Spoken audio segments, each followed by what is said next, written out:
அனைவருக்கும் காலை வணக்கம். தேர்தல் காலகட்டம். தேர்தல் காலத்தில் தமிழ்நாட்டு முதல்வர், திராவிட மாடல் முதல்வர் தலைமையில் திமுகவோட மதசார்பற்ற முற்போக்கு கூட்டணி களம் அமைத்திருக்கு. தலைவர் அருமையான ஒரு சாதனை படைத்த ஒரு மாபெரும் ஆட்சியை இந்த இந்திய துணை மட்டும் இல்லை, இந்த உலகமே வியக்கும் அளவுக்கு தமிழ்நாடு சமூக பொருளாதாரத்தில் உயர்த்திருக்கார். அதுக்காக பல்வேறு குறியீடுகள் நம்ம எடுத்துக்காட்டாக சொல்லலாம். அனைத்து துறையிலையும் மாபெரும் வளர்ச்சி, இயந்த வளர்ச்சி, பரவலாக்கப்பட்ட வளர்ச்சி. தமிழ்நாடை கல்வி தளத்தில், மருத்துவ தளத்தில், தொழில் முதலீடுகளில், பிறகு கட்டுமானங்களில் தமிழ்நாடு வரலாறு காணாத வளர்ச்சியை பெற்றிருக்கு. சர்வதேச நாடுகள் கொடுக்குற பல்வேறு ஆய்வாளர்கள் கொடுத்த ஆய்வுகளும், பல்வேறு நிருபர்கள், முக்கியமாக இந்திய துணைக்கண்டத்தில் பெரிய பெரிய பத்திரிகை நிருபர்கள் பல ஆய்வுகள் கொடுத்து இப்போ ஒவ்வொரு மாநிலத்துக்கும் பன்முகத்தன்மையில் எந்த மாநிலம் சிறப்பாக விளங்குறதுனா அது நம்பர் 1 ஸ்டேட், சூப்பர் ஸ்டேட் என்று தமிழ்நாட்டை பெருமை சாற்ற விஷயத்தை நம்மளோட திராவிட மாடல் முதல்வரோட ஆட்சியை சிறப்பாக சொல்லிட்டு இருக்காங்க. தமிழ்நாட்டு மக்கள் பொறுத்த வரைக்கும் சீக்கிரம் தேர்தல் வைங்க, நாங்கள் ரெடியாக இருக்கோம், வாக்கு போடுறதுக்கு ரெடியாக இருக்கோம்.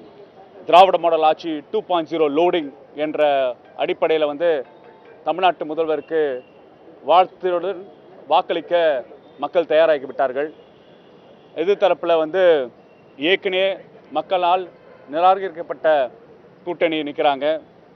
அதே பாஜக கூட்டணி, என்டிஏ தலைமையிலான கூட்டணி, டெல்லி கூட்டணி கூட சொல்லலாம். அங்கே பாஜக, அதிமுக, பாமக, பிறகு டிடிவி அவர்கள் இந்த கூட்டணி அமைச்சிருக்காங்க. ஆனால் தமிழ்நாடு மக்கள் மதவாத சக்திகளும் பிரிக்கும் சக்திகளும் நம் தமிழ்நாடு முன்னேற்றத்தை தடுக்கும் சக்திகளை எதிர்த்து தான் களம் அமைச்சு நிற்கிறாங்க. ஏன்னா இந்த தேர்தல் என்பது மாநில உரிமைகளுக்கான தேர்தல். இந்த தேர்தல் தமிழர்களோட சுயமரியாதைக்கான தேர்தல். இந்த தேர்தல் தமிழ்நாடோட பண்பாடு, தமிழ்நாடு கலாச்சாரத்தை யார் பாதுகாப்போட தேர்தல். இந்த தேர்தல் தொடர்ச்சியாக ஒற்றையாட்சி முறையும் ஒன்றைய அரசோட திணிப்பு, ஒன்று அவங்களோட மொழி திணிப்பு, பண்பாட்டு திணிப்பு, மதவாத கொள்கை உள்ள அடிப்படை உள்ள ஒரு கொள்கையை திணிக்கும் முயற்சி ஈடுபடுற ஒரு சக்திகளுக்கும் மக்கள் சமத்துவமாக சகோதரத்துவத்தோட சமூக பொருளாதாரத்தை உயர்ந்து நிற்கும் ஒரு ஆட்சி முறைக்காக திமுக தலைமையிலான மதசார்பற்ற முற்போக்கு கூட்டணி என் தலைமையிலுக்காக மக்கள் வாக்களிக்க காத்து கொண்டு இருக்காங்க. இன்னும் வரும் காலங்களில் இன்னும் தேர்தலோட விவாதங்கள், தேர்தலோட பிரச்சாரங்கள் ரொம்ப வேகப்படுத்தும். திமுக கிட்டத்தட்ட ஒரு ஓராண்டு காலமே தேர்தல் காலத்தை தயார்படுத்திட்டு இருக்கோம்.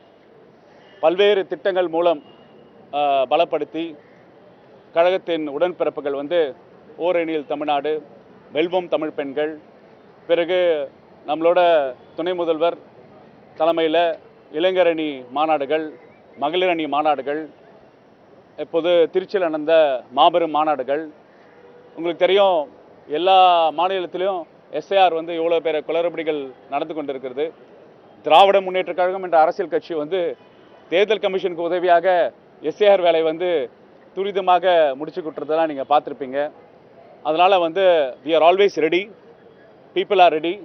அதனால் நாங்கள் 200க்கும் மேற்பட்ட தொகுதியில் சக்ஸஸ்ஃபுல்லாக ஜெயிச்சு திராவிட மாடல் 2.0 தலைவர் தலைமையில் முத்துவேல் கருணாநிதி ஸ்டாலின் என்ற ஒரு மந்திர வார்த்தை இல்லை, மக்களோட வார்த்தை, மக்களோட உணர்வுபூர்வமான வார்த்தை தலைமையை வாழ்த்தி மக்கள் திமுகவை மாபெரும் வெற்றி பெற வைப்பார்கள்.